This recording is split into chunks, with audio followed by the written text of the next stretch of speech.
Foro de la Historia. El pasado tiene mucho que contar.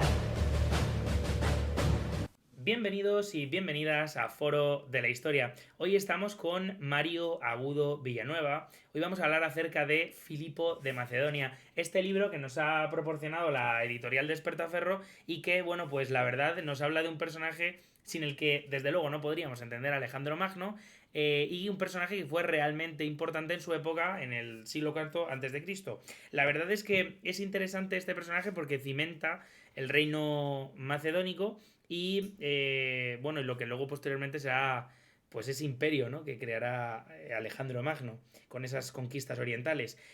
Hablamos con Mario Agudo, que es licenciado en periodismo, además colaborador también, ha sido de Ser Historia, y que bueno, pues que ha escrito libros como Palmira, Atenas o Macedonia, o sea que ya es un autor que sabe, bueno, pues y que ha escrito bastante sobre el tema.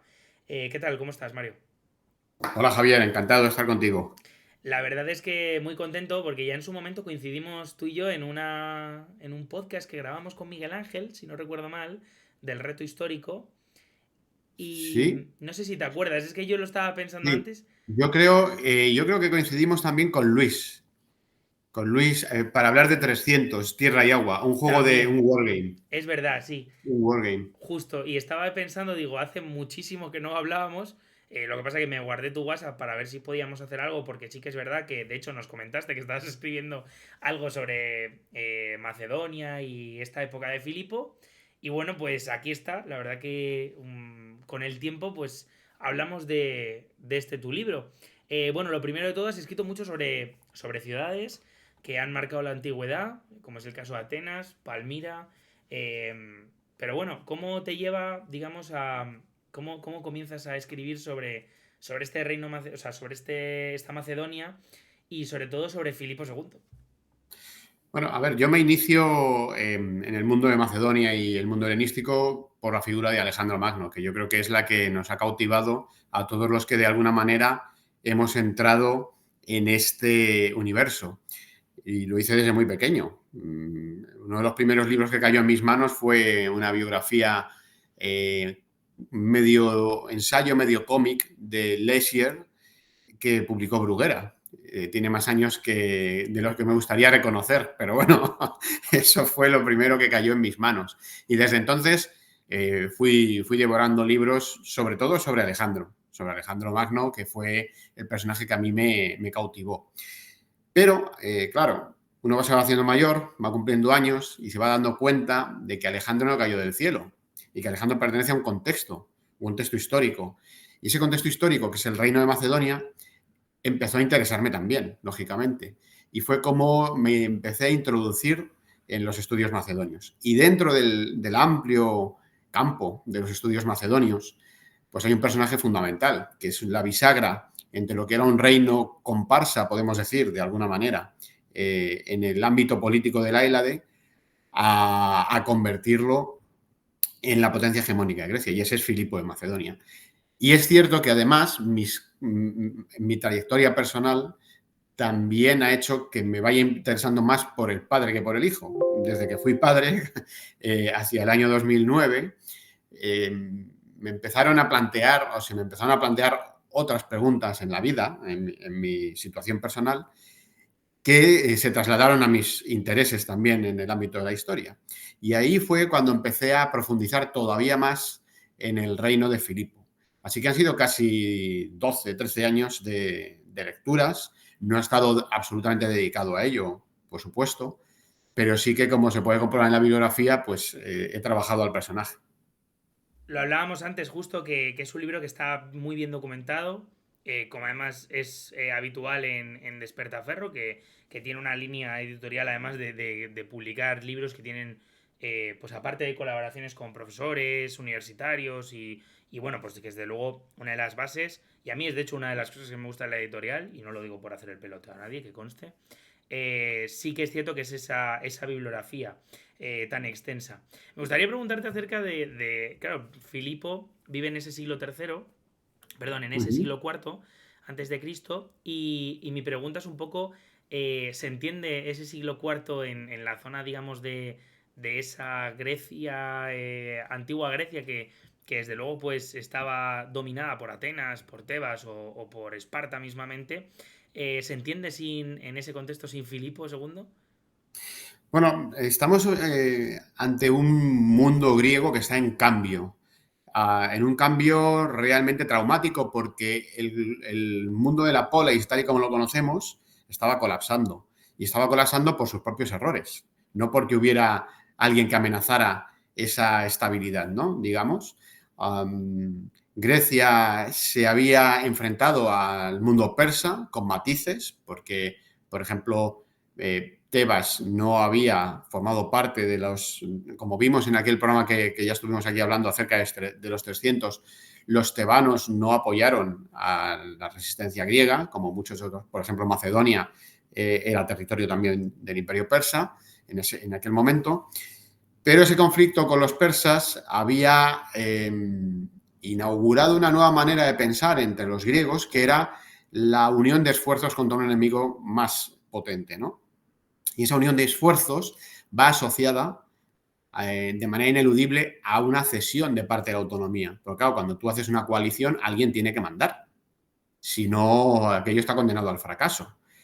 Entonces, ese concepto de ceder parte de la autonomía a una entidad, a una polis, en este caso, que sea la predominante, es lo que se conoce como hegemonía. Es un término que acuña Tucídides en su Historia de la Guerra del Peloponeso.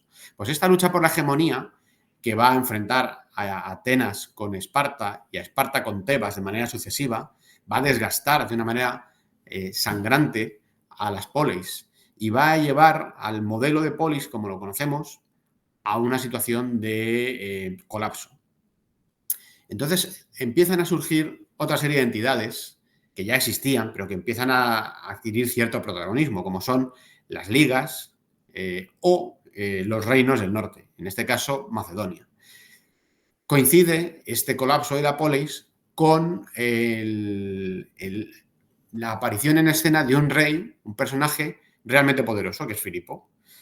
¿Y por qué es poderoso? Pues porque tiene una personalidad fuerte, tiene una visión a medio y largo plazo notable y una determinación muy importante.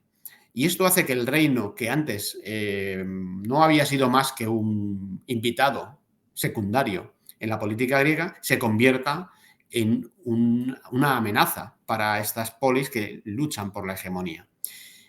¿Y una amenaza por qué? Porque el reino de Macedonia tiene una idiosincrasia especial. Nosotros tendemos a pensar en el pasado con nuestros conceptos del presente, y uno de ellos es el concepto de Estado y de nación. Claro, ¿por qué? Porque estamos muy imbuidos de la mentalidad del romanticismo siglo XIX, siglo XX, ¿no? En el que nosotros estamos vinculados a un Estado que tiene unas fronteras determinadas, etcétera, etcétera. En el pasado esto no era así. ¿Qué es el Reino de Macedonia? El Reino de Macedonia es la unión de gentes que se conocen como macedonios en torno a su rey. No hay un concepto geográfico delimitado, sino que hay una relación de lealtad hacia una persona. Esto, me diréis, bueno, pues es prácticamente lo mismo. No es lo mismo. No es lo mismo. No es lo mismo que haya un Estado con una delimitación de fronteras clara y con unas instituciones de gobierno estables, a que haya un grupo de personas que se unan o que se reúnen en torno a una figura que consideran un referente, en este caso su rey, ¿no? Porque el poder del Estado dependerá de las características del rey.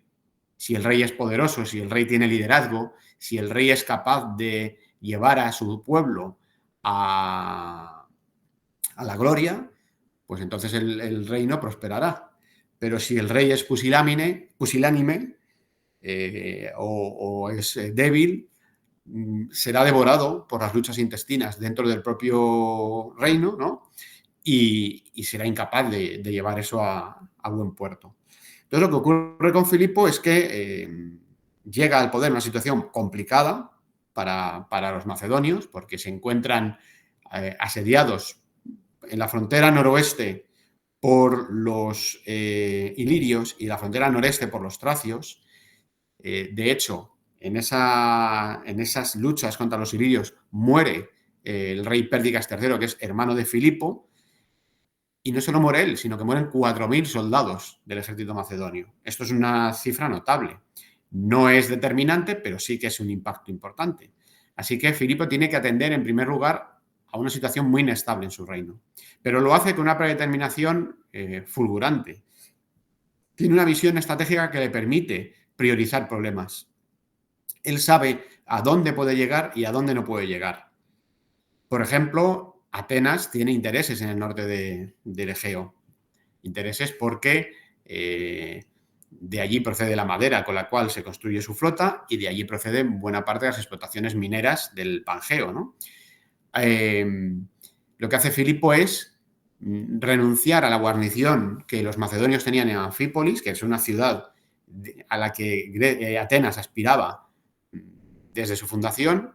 Fue una fundación ateniense, pero la perdieron contra los espartanos en la guerra del Peloponeso, y ahora Filipo lo que hace es retira la guarnición de Anfípolis para quitarse a Atenas de encima, porque él sabe que con Atenas ahora no se puede enfrentar.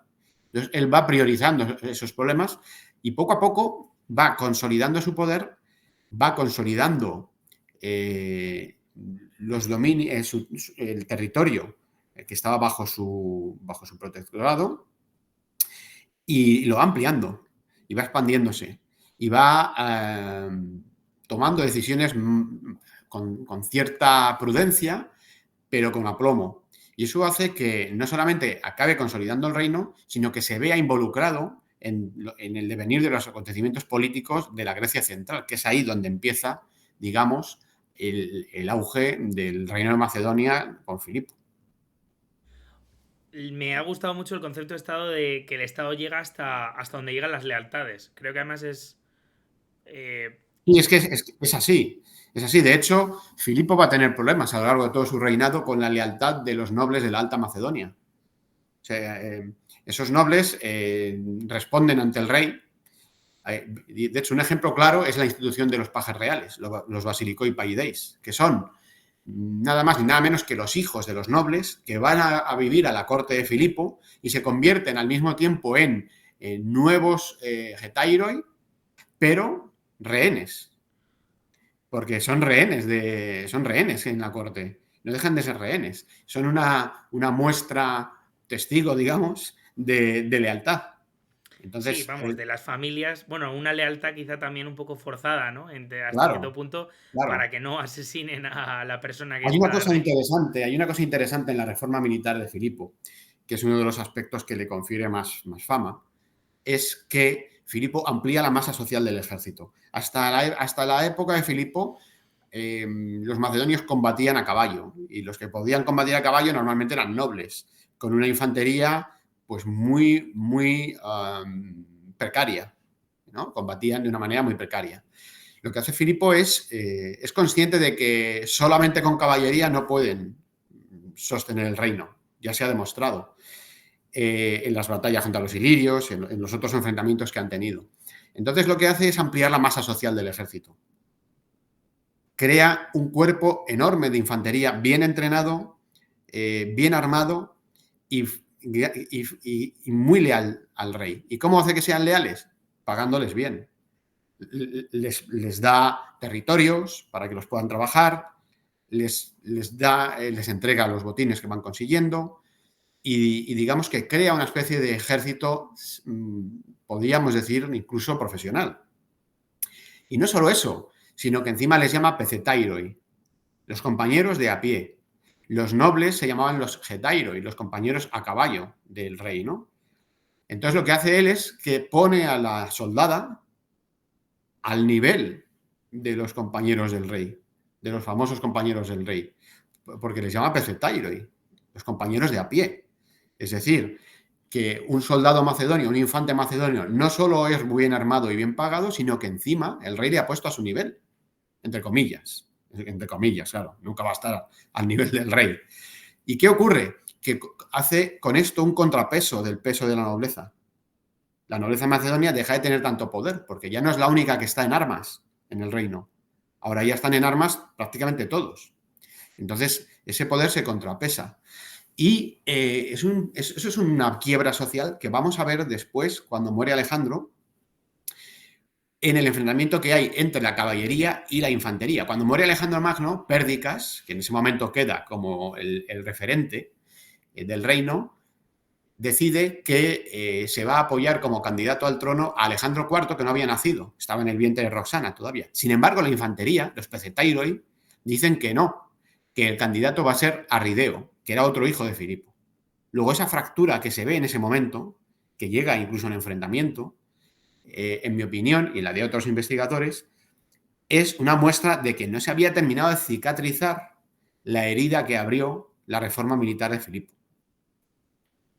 El hecho de abrir, digamos, a esa masa social al final, pues, por lo como bien has dicho, es ese contrapeso.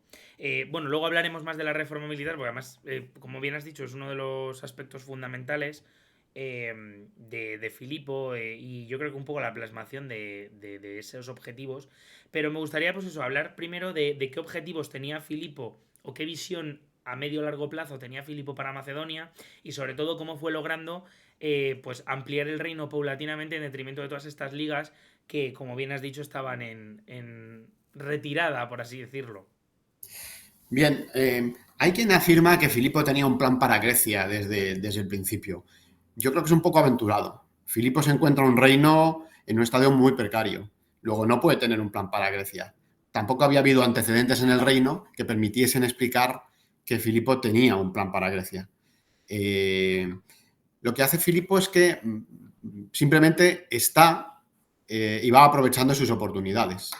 Una de las cosas que no he comentado, pero que sí que es importante en este tipo de relaciones personales, donde el rey lo es todo, porque, como os he explicado antes, no hay Estado macedonio sin el rey de Macedonia. Esto es así.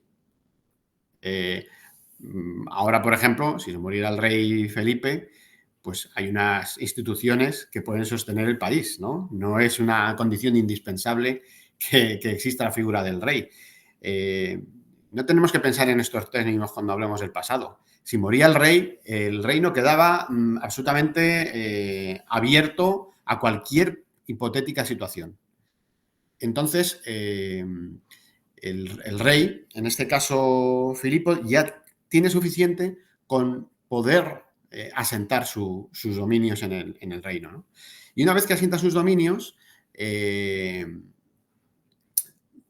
puede abrirse a otro tipo de intervenciones. Y esas intervenciones le van a llegar precisamente de sus relaciones personales, que es uno de los medios diplomáticos o de los instrumentos diplomáticos de los que se sirve el rey en una monarquía absolutamente personalista para llevar a cabo su política exterior, que son o los matrimonios o las relaciones de filia o amistad con otras familias. Y en este caso son los alébadas de Larisa, que es una población de Tesalia, los que le piden ayuda a Filipo, como habían pedido ayuda a otros reyes macedonios en el pasado, para enfrentarse a los tiranos de Feras, a la familia de Feras.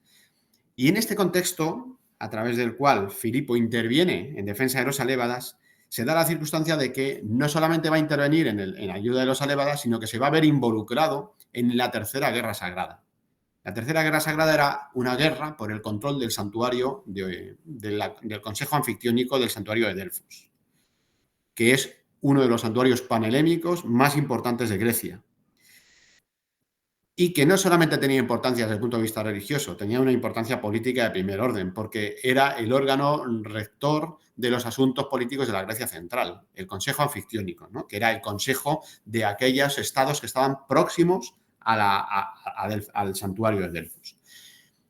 Por un motivo largo que desarrollo en el libro, pero no voy a entrar aquí porque se nos iría todo el tiempo la entrevista, los focidios habían tomado el santuario y estaban en guerra contra los beocios. Ese conflicto había salpicado a Tesalia, que era una confederación de estados en la cual había también intereses contrapuestos, sobre todo entre los tiranos de Feras y la familia de los alébadas de Larisa.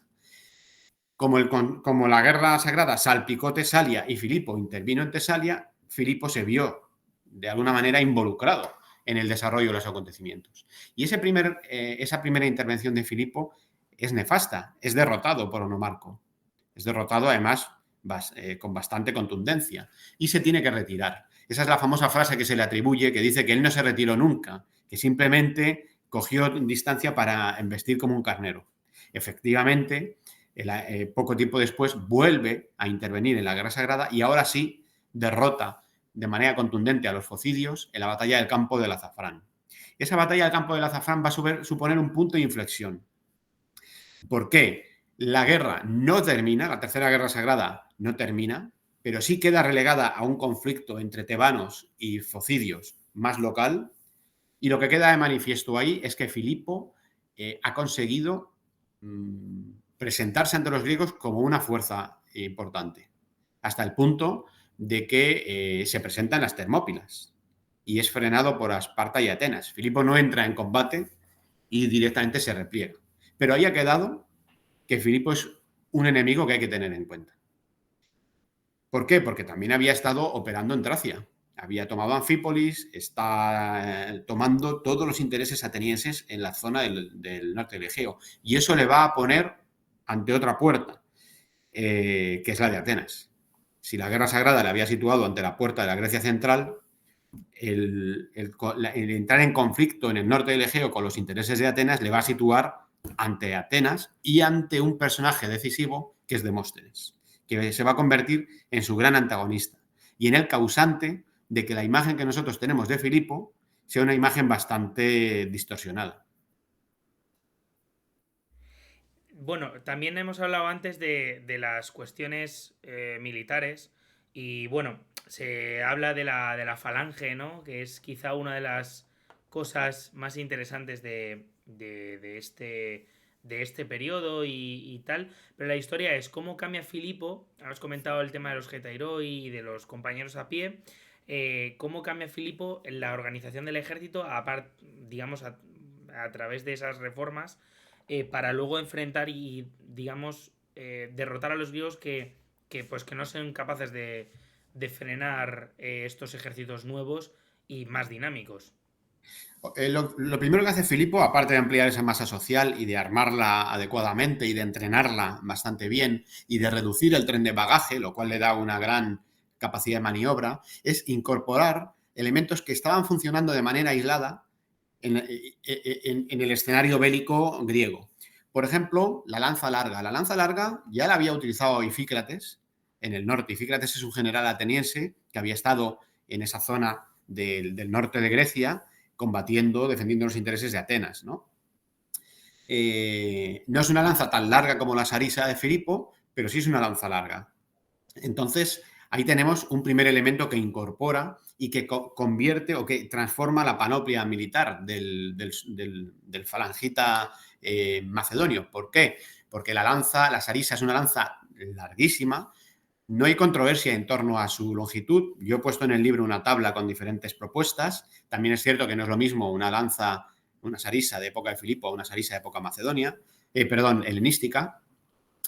Pero podría estar entre los 5,5 metros, 7 metros. O sea, una lanza realmente considerable en comparación con los 2 que podía medir la Dori, que era la tradicional lanza de los hoplitas, ¿no? Una lanza tan larga necesita ser sujeta con las 2 manos, porque si no es imposible. Yo he tenido una réplica en mis manos. No soy un hombre excesivamente fuerte, pero no se puede coger fácilmente. Entonces había que agarrarla con las 2 manos. Y eso implica que el escudo no puede ser un escudo como el aspis de los hoplitas, que es un escudo de un diámetro de entre 70 y 90 centímetros. Tiene que ser un escudo más reducido, que se puede reducir porque además la sarisa no solamente es un arma de ataque, es un arma de defensa. El enemigo está lejos al tener tanta distancia respecto a él, ¿no? Entonces eso transforma profundamente la panoplia del falangita. Y luego lo que hace Filipo es combinar esa estructura central, que es la falange de hoplitas, la falange de piqueros, que se opone a la falange de hoplitas, la combina con otras tropas ligeras, la combina con infantería pesada, que son los hipaspistas, que son una especie de sucedáneo de hoplitas que Filipo y Alejandro utilizan para operaciones especiales y como bisagra con otro cuerpo importante que es la caballería. Lo que hace Filipo es que combina la caballería con la infantería de una manera magistral, entrenándolos bien, haciendo que puedan combatir de manera muy sincronizada en el campo de batalla, consigue crear una máquina de guerra que es prácticamente invencible, teniendo en cuenta además que añade maquinaria poliorcética. Demóstenes acusa a Filipo de llevar la guerra a las ciudades. Y en efecto, Filipo crea un taller al frente de Pollido de Tesalia, en el cual se empiezan a desarrollar maquinarias de asedio que son las que luego Alejandro desarrollará todavía más para tomar, por ejemplo, la ciudad de Tiro, ¿no? Que es ese asedio que ha quedado ahí en la memoria colectiva como el gran asedio. Bueno, en el campo de batalla, salvo la batalla que has comentado en la que se retiraron para coger luego impulso, fue implacable. De hecho, derrotó a los griegos, vamos. Sí. Bueno, yo una de las cosas que he intentado hacer en la biografía es no hacer una geografía de Filipo. Porque normalmente los biógrafos suelen pensar que su personaje es tremendamente importante, infalible, muy destacado. Lógicamente, Filipo es un personaje destacado de la historia antigua, pero cometió sus errores. Ya te he señalado alguno, ¿no? No saber lidiar realmente con la nobleza de la Alta Macedonia, la derrota contra los focidios, la derrota con Onomarco. Y luego tuvo los fracasados intentos de asedio de Perinto y Bizancio, donde subestimó la importancia que tenía la flota para poder concluir esos asedios, que eran 2 ciudades costeras muy bien suministradas o conectadas por mar y que sin una contundente cerco marítimo, pues era imposible de tomar. Filipo eso no lo midió bien, pero indudablemente quedan para la memoria las batallas del campo del azafrán, de la cual sabemos muy poquito, nada más que fue muy sangrienta y que ganó Filipo, y sobre todo la batalla de Queronea, que es uno de sus grandes triunfos sobre una coalición de pueblos griegos, ¿no? Que habían salido a hacerle frente. De una manera temeraria, también hay que decirlo, porque Demóstenes enarboló la bandera de la confrontación, enarboló una retórica de confrontación que solo buscaba la guerra contra Filipo. Yo creo que imbuido de la antigua gloria de Atenas, pensando que Filipo, o menospreciando incluso un poco a Filipo, o subestimando a Filipo, y pensando que los griegos podían derrotarle, y al final lo que hizo fue llevar precisamente a todo lo contrario de lo que él buscaba. Pretendía salvar a los griegos y lo que hizo fue entregárselos directamente a Filipo. La batalla de Queronea al final tiene unas consecuencias para lo que es Grecia, pues muy importantes, pues una buena parte de estos estados quedan como vasallos de Grecia, o sea, de Grecia de Macedonia. Y bueno, desde luego, esta es quizá la campaña más importante, pero digamos, ¿cuáles fueron las campañas, aparte de esta, las más destacadas dentro de este reinado de Filipo II? Bueno, pues Filipo, sobre todo, tiene una necesidad de expandirse hacia el este, hacia el noreste del reino, y es ahí donde encaja la toma de Anfípolis, de Metone, de Pidna, la de Olinto, ¿no? Olinto era la ciudad principal de la Liga Calcídica, que se sitúa en esa península del norte de Grecia, que es la península calcídica, que conocéis que tiene como 3 deditos, que son otras 3 penínsulas dentro de la península. Una de ellas es el famoso Monte Athos, ¿no? Que es donde todavía hoy no pueden entrar mujeres. Es una república semi-independiente dentro del Estado griego, parecido al Vaticano en Italia, pero en Grecia, ¿no? Y es un lugar donde no pueden entrar mujeres a día de hoy. Bueno, pues esa zona Filipo la conquista y llega prácticamente a la zona de los estrechos. Cuando se ha hablado de Perinto y Bizancio, Bizancio es la actual Estambul, la antigua Constantinopla. Entonces, por ese lado se expande, incluso llega a introducirse en la zona de la desembocadura del Danubio, donde combate contra los escitas. Y bueno, digamos que esa es su zona de expansión hacia el este.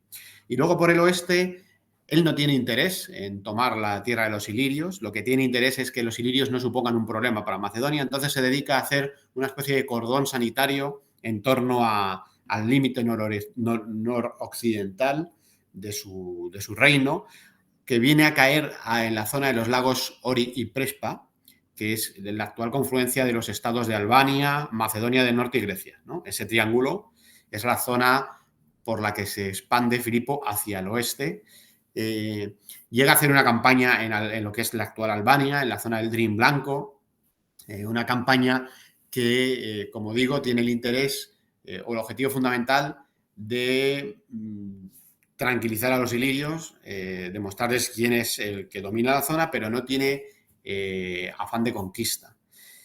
Y luego, como hemos dicho, pues hacia el sur, lógicamente no conquista Grecia, sino que hace es vencer a Grecia y proponer una coalición de estados griegos, que es la Liga de Corinto, que tiene como fuente de inspiración la Koiné e Irene, que era la paz común, esa institución, ese anhelo que habían buscado los griegos, unirse en pos de un enemigo común, al principio propiciada por los propios persas, que fueron los garantes de esa paz, luego ya de manera más o menos independiente y ahora ya conducidos por Filipo, que es muy astuto. Filipo sabe que solo puede obtener la lealtad de los griegos a través de las instituciones que ya existían. Y por eso propone la Koiné e Irene, que tiene un órgano de decisión democrático, entre comillas, etcétera, etcétera. Pero se las ingenia para proclamarse hegemón de esa Koiné, de esa paz común, ¿no? El hegemón de esa Liga de Corinto, que es la que le va a permitir disponer de las fuerzas griegas para, o al menos de tener apaciguados a los griegos para emprender la campaña asiática, que será, digamos, su última gran campaña. Tras sus campañas, Filipo II fallece y bueno, pues su legado lo asume Alejandro. Mi pregunta, bueno, quizá esto es una pregunta, sabemos la respuesta, pero para desarrollarla un poquito más, fue fundamental el estado que crea Filipo para luego esa expansión oriental de Alejandro y bueno, digamos, cómo se articuló ese estado más allá de las lealtades, sino en cuanto a las instituciones que pudiera crear, o sea, para sostener el propio reino y la coalición helénica. Bueno, Filipo, más que fallecer, es asesinado. Lo matan. Lo mata Pausanias de Oréstide. La muerte de Filipo se ha vinculado con un desengaño amoroso, pero hay algo más, porque este tipo de asesinatos cometidos por un amante despechado suele ser como los griegos describen la muerte de los tiranos. Y Filipo, la propaganda contra Filipo, se había basado en la idea de presentarlo como un tirano, ¿no? Entonces es muy raro que a un personaje que se le presenta como un tirano se le adjudique la muerte de un tirano. Bueno, no es raro, no sorprende, pero hay que buscar algo más detrás, ¿no? Y ese algo más detrás está, o lo podemos encontrar, en las ejecuciones que realiza Alejandro tras la muerte de su padre. Porque Alejandro, aparte de matar, lógicamente, al asesino, que lo matan muy rápido, que ese es otro elemento sospechoso, le matan muy rápido a Pausanias de Oréstide, Alejandro ejecuta a dos hermanos que procedían de Lincéstide. Oréstide, Lincéstide, son territorios de la Alta Macedonia. Acordaos de lo que os decía de la nobleza de la Alta Macedonia. ¿Podríamos estar ante un complot de la Alta Macedonia para acabar con Filipo? Probablemente. ¿Y quién era el candidato que esa Alta Macedonia podía tener reservado para ser el rey? Pues Amintas IV. ¿Quién era Amintas IV? Era el hijo de Pérdicas III, el hermano de Filipo, que había muerto contra los ilirios. Amintas IV, cuando murió su padre, era un niño, no podía reinar. Pero ahora no, ahora era un ser adulto. ¿A quién mata Alejandro Magno aparte de a los lincestas? A Amintas IV. En esas muertes empezamos a ver un poco de luz acerca de cuál pudo ser la causa de la muerte de Filipo. Y otro elemento importante es el último matrimonio de Filipo con Cleopatra. Cleopatra era una mujer que pertenecía a la Alta Macedonia. ¿Por qué Filipo, después de casarse con varias mujeres, porque tuvo 7, 8 según Hammond, por qué Filipo, después de tanto matrimonio, decide casarse ahora con una mujer joven, pero de la Alta Macedonia? Pues posiblemente porque a través de ese matrimonio intentaba sofocar o intentaba reducir la tensión que habría podido surgir con los nobles de la Alta Macedonia. Bueno, lo primero que hace Alejandro, aparte de ajusticiar a toda esta gente, es proclamar públicamente que va a seguir las líneas de su padre. ¿Y cuáles son las líneas de su padre? La primera y más evidente es la conquista de Asia. Había ya un ejército macedonio en Asia, al frente de Parmenión y de Atalo, que por cierto será ejecutado también, porque Atalo era el padre o el tío, según las fuentes varía el parentesco, de Cleopatra, esa mujer de la Alta Macedonia que se había casado con Filipo. De manera que lo que hace Alejandro es seguir una línea de continuidad con respecto a su padre. No solo con el ejército, que lo va a heredar tal cual, si bien es cierto que él luego lo va a evolucionar, va a integrar otros contingentes y demás, pero el ejército con el que parte Alejandro es el ejército de Filipo. Y además la cabeza de puente en Asia ya se la ha hecho Filipo. Y otra cosa que intenta hacer Alejandro es lo mismo que había hecho su padre, sofocar la frontera norte y mantener a raya a los griegos del sur. Hace una campaña en el Danubio y durante esa campaña en el Danubio le llegan las noticias de la desafección de Tebas. Alejandro desciende de manera fulgurante, destruye la ciudad de Tebas como señal de advertencia y en ese momento ratifica las fidelidades que se habían creado en la Liga de Corinto y es cuando Alejandro se siente con la potestad ya de dar el salto a Asia y emprender su campaña asiática. Pero lo que su padre había hecho era, digamos, preparar el caldero para que Alejandro pudiera hacer el guiso que todos conocemos. Bueno, la verdad que me parece un personaje realmente interesante. Además, creo que, bueno, a mí este libro le debo decir que me lo han dado hace poco y no lo he terminado. Si os cuento la cantidad de lecturas que tengo pendiente y me imagino que a ti, Mario, te pasará lo mismo, pues son unas cuantas lecturas.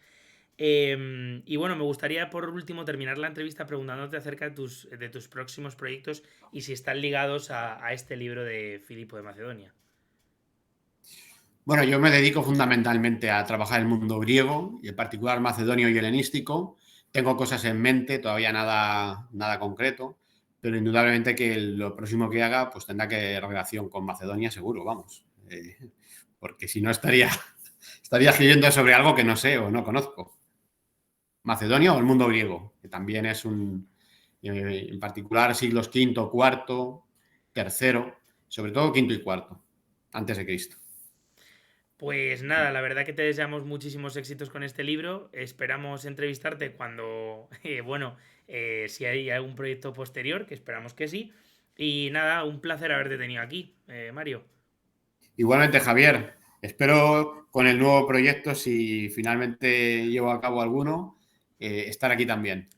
Yo, vamos, ya sabes que esta es tu casa, yo siempre lo digo que además encima este es un tema realmente interesante y bueno, y de hecho, Por cierto, perdona que te interrumpa, interesante y de actualidad, porque siempre que hay alguna amenaza tiránica, entre comillas, aparece la relación entre Filipo y Demóstenes.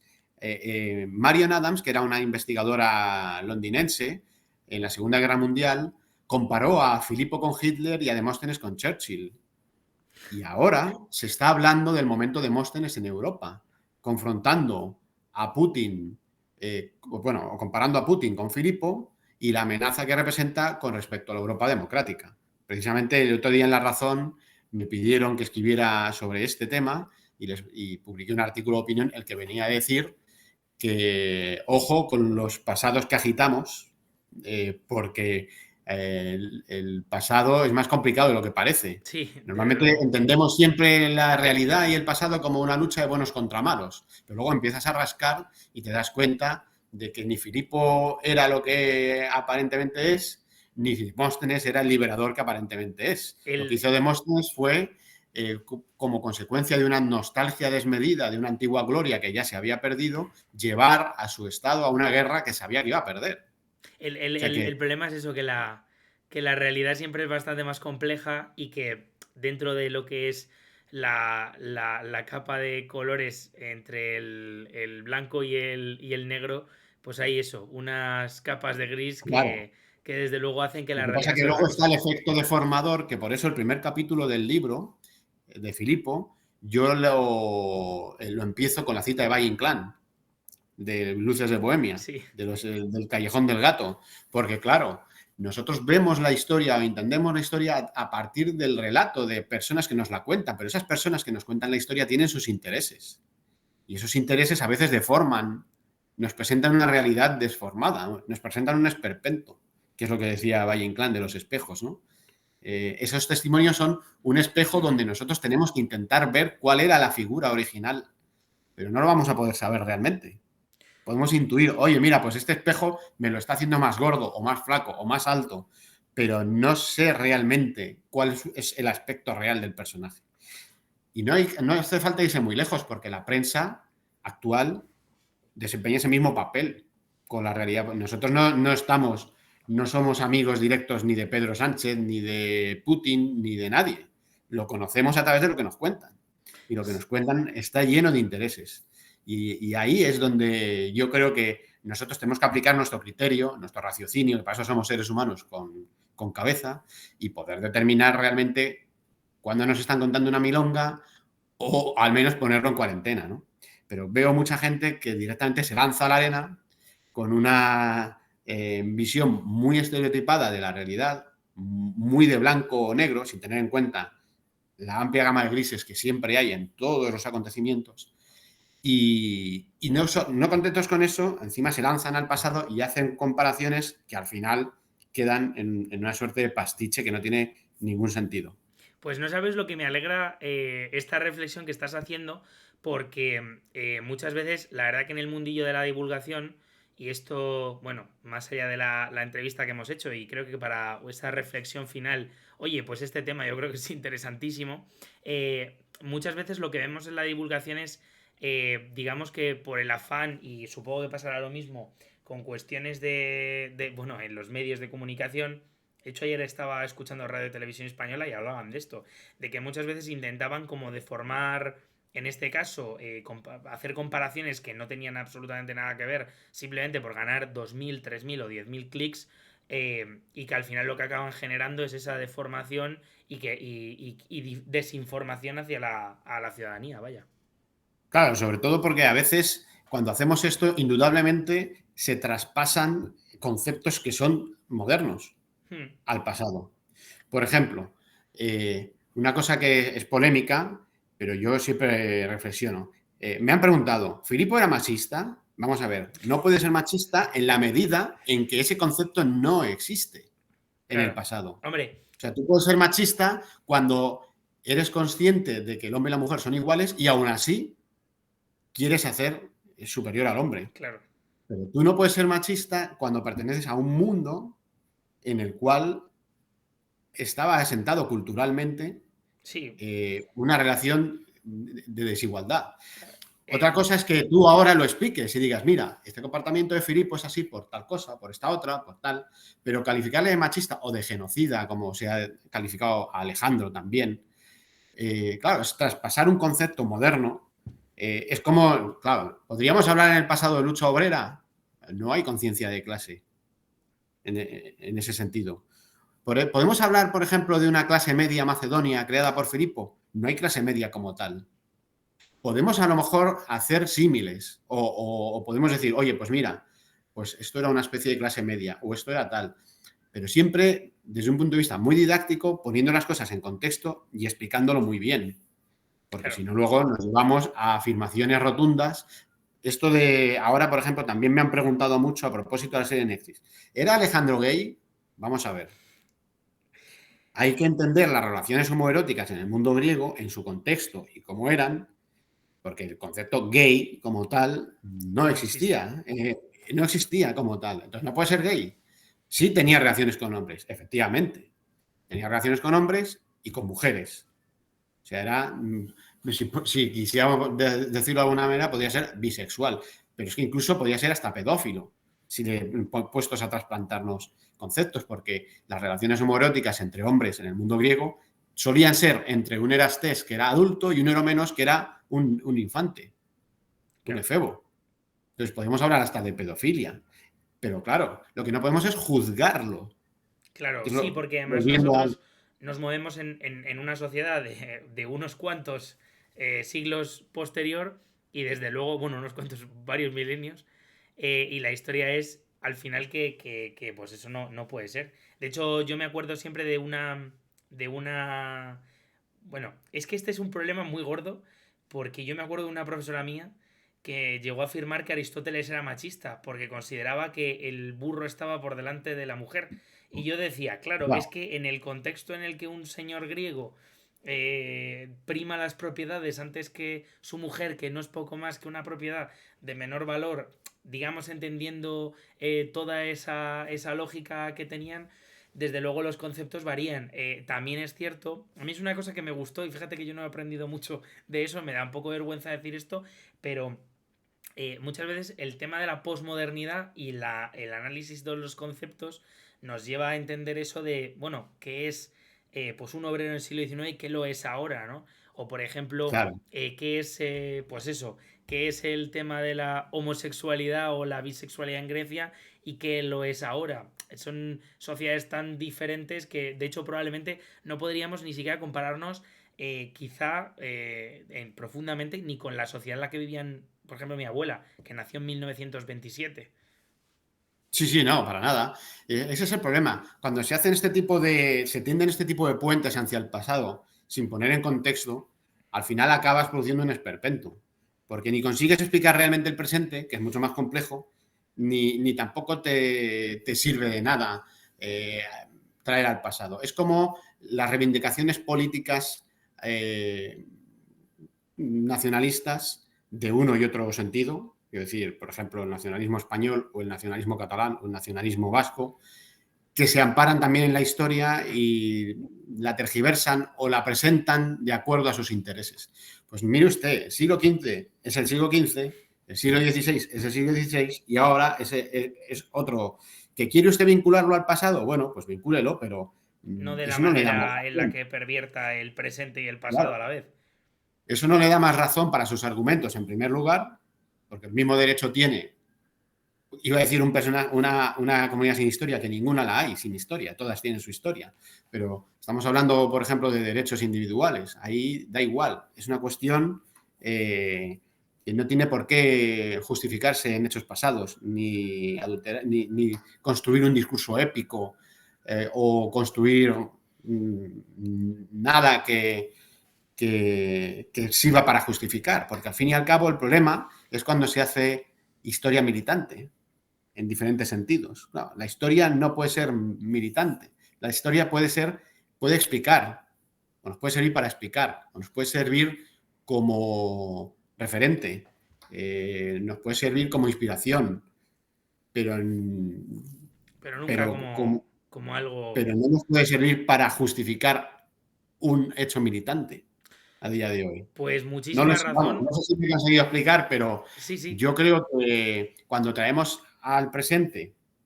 comparaciones como esta del momento de Demóstenes, pues tenemos que tener mucho cuidado con lo que estamos diciendo. Porque si realmente Europa vive el momento de Demóstenes, Europa está firmando su sentencia de muerte ya. Pues la verdad es que me parece esta reflexión realmente interesante. Además, encima, oye, pues hablar de esto de divulgación creo que nos daría para otro programa. Y la verdad que estoy muy contento de haber acabado este programa con, bueno, pues con estas reflexiones, porque además yo creo que es algo que cuando empezamos el foro de la historia nos marcamos un poco como objetivo el desmitificar y el combatir muchos bulos. De hecho, una buena parte de los programas que tenemos, no, algunos son sobre entrevistas, por ejemplo, como es en este caso, pero por ejemplo hemos hecho muchísimos programas sobre bulos, en este caso de la historia de España, o de la historia de la Edad Media, o incluso, pues eso, historia de la historia antigua. Y bueno, pues en eso seguiremos. La verdad que muy interesante, Mario. Muchísimas gracias por habernos dado esta entrevista, porque oye, siempre es un placer y más con este final que me ha sorprendido y me ha gustado mucho. Lo tengo que decir. Así que nada, esta es tu casa. Nada, gracias, Javier. Un placer. Vamos hablando. Dejaremos el link en la descripción del libro de Mario en la editorial Despertaferro, que lo tenéis aquí, para los que lo veáis en YouTube.